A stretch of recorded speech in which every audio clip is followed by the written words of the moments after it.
Bonjour à tous, Damien, président de la CUMA des Deux-Vallées, qui se situe sur Remiremont, donc dans le sud du département des Vosges. Notre CUMA, elle comprend 40 adhérents pour une trentaine d'activités et on a à peu près 50 matériels dans le parc matériel CUMA. Ça fait à peu près 80 000 € de chiffre d'affaires par an. Cet automne, la CUMA a eu la réflexion du changement des tonnes à lisier, activité présente sur la CUMA depuis plus de 30 ans, pour satisfaire aux nouvelles exigences que l'on voit arriver progressivement sur nos exploitations, c'est-à-dire d'épandage de lisier avec moins d'odeur, avec moins de pertes d'azote. Mais le problème de ces équipements type pendillard, c'est le problème du bouchage. Il était hors de question au sein de la CUMA d'avoir des problèmes de bouchage puisque vous avez 15 utilisateurs, 15 lisiers différents. Dans le cadre de l'utilisation en commun, c'est quelque chose qui est compliqué à gérer en termes de conflit. Après avoir regardé plusieurs fabricants de tonnes, on s'est tourné vers Agrimat qui nous a proposé un principe un peu particulier, c'est-à-dire un broyeur à l'entrée de la tonne.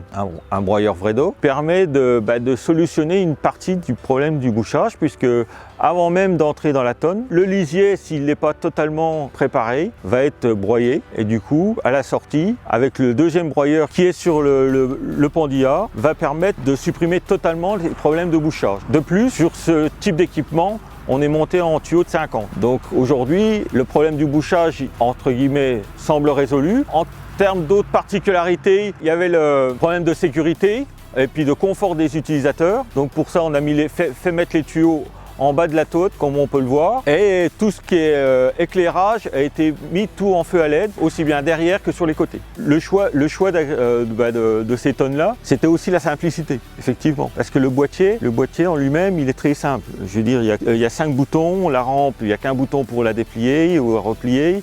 Voilà, sachant que nous, il y a 15 utilisateurs, des utilisateurs qui ne vont pas l'utiliser forcément tous les jours. Hein. Il y a des utilisateurs qui prennent les tonnes une fois ou deux fois dans l'année. Donc si on avait quelque chose de trop compliqué, forcément ça poserait à chaque fois un problème. On a fait aussi le choix de 3 tonnes différentes en termes de traction. Hein. On a une double essieu, on a une simple essieu et puis on a une petite tonne pour les secteurs très montagnes qui permet d'avoir de satisfaire tous les adhérents. Une des particularités aussi des rampes Agrimat, c'est que déjà c'est eux qui les construisent, ça c'est quand même pas forcément une mauvaise chose. Et aussi qu'il y a une partie rigide dans tout ce qui est tuyauterie, on peut le voir d'ailleurs, qui donne quand même une très bonne rigidité à la rampe en elle-même. Et sinon, en conclusion, Agrimat nous a livré en temps et en heure dans des délais quand même très courts. Quand on voit aujourd'hui la conjoncture où certains constructeurs annoncent des délais de plus d'1 an en termes de livraison, alors que Agrimat a su nous livrer ces tonnes dans les temps